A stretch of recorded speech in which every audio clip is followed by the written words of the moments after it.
Later, chef to the stars Jack Lee is making delicious spring rolls with tangy dipping sauce. Welcome back, everybody. She is an entrepreneur, a motivational speaker, and the author of Loving on Me. And today she is here sharing how we can be inspired to live fully and get more out of life than just simply going through the motions. Please welcome to our home, Katrina McGee. We're so honored to have you here, Katrina. So just a few years ago, you were a big fancy pants executive at the Susan G. Komen Cancer Foundation, which is such a wonderful foundation. We're so happy. Yes. But it was your dream job, really. Yes. And you said something happened that you call a life-interrupted moment that changed everything. Yes, it was one of those moments in life where you stop and say, what is happening to me? You know, for some of us, it's a divorce, illness, a sudden job change, and that's what it was for me. We were having a very public battle with another women's organization, and it was chaos everywhere. I'm telling you, I was a hot mess. And I'm 44 years old, and I'm suffering for what feel like heart attacks and strokes at the same time. And I had to take a time out. Me, the women's health champion for 2 decades, had to say, stop. This is out of control.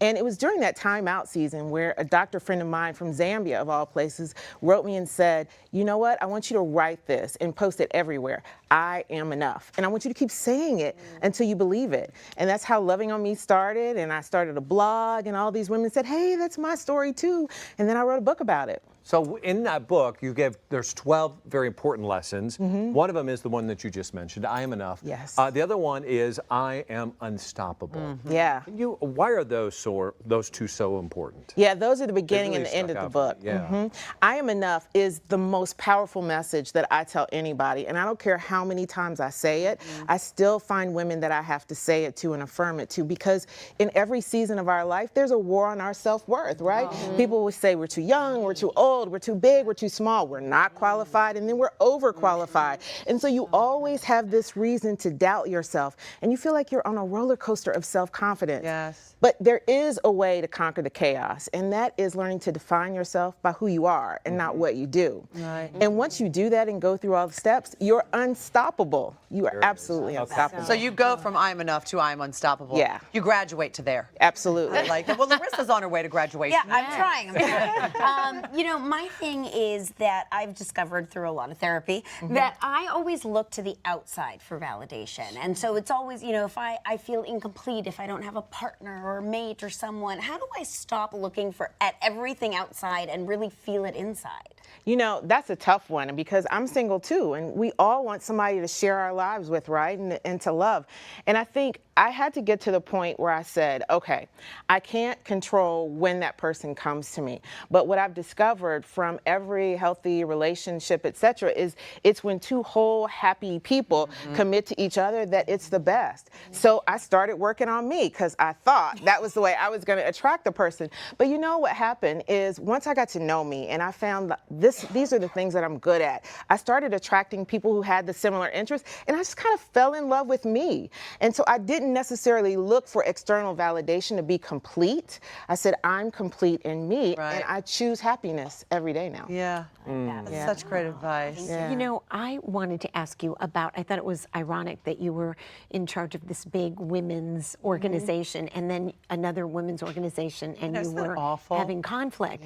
But that is so true, as we all know as women. I think there's a little bit of almost a pre-programming that, you know, you're almost in competition with each other. And how do you find that you can shift that and turn that around to where, you know, I know with all of us here, we've all gone through different things, and I find that when we all come together, as this group does so often, it's so much more empowering. Yeah. Oh yeah, for sure. But how do you switch it, Katrina, to not feel in competition? Well, you know, the thing is, I have to remind myself often, I'm not competing with you, I'm working to be a better me. And I think when you find women who are in competition, I'm always so sad, because they've embraced like this spirit of lack.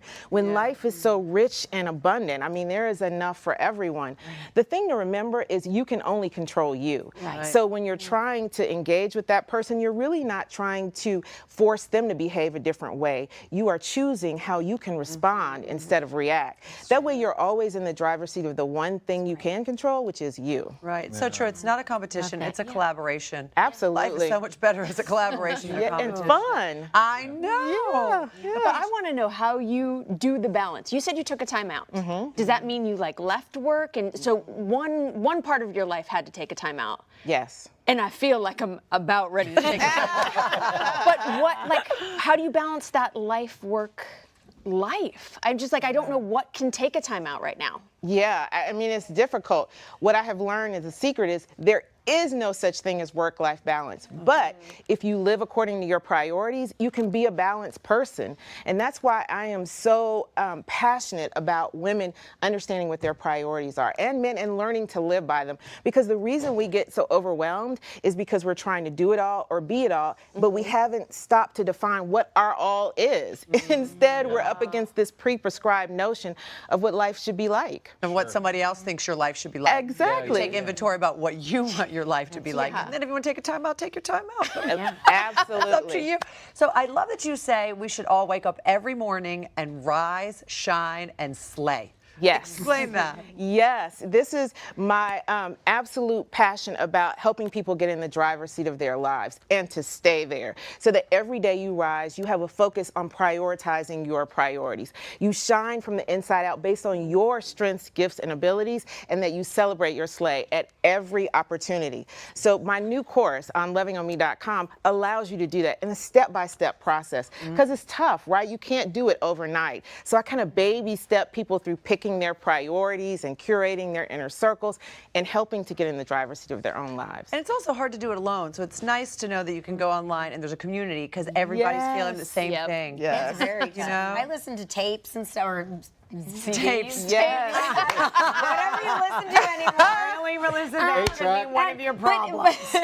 You're listening to tapes. But regardless, I listen, okay? But when you're just sitting there listening by yourself, sometimes it's hard, and not having other people to like bounce it off of. Yeah. It is. That's why I tell people you have to curate your inner circle, because it's so important who you let whisper in your ear. So I love that you all are so collaborative. Well, we love for you to whisper in our ear. That we love you. You all make sure to pick up Loving on Me, and informational is available at hallmarkchannel.com and Katrina's website. Wonderful. All right, up next, multi-platinum, Grammy-winning vocal sensation, the Manhattan Transfer. Is that us? performer.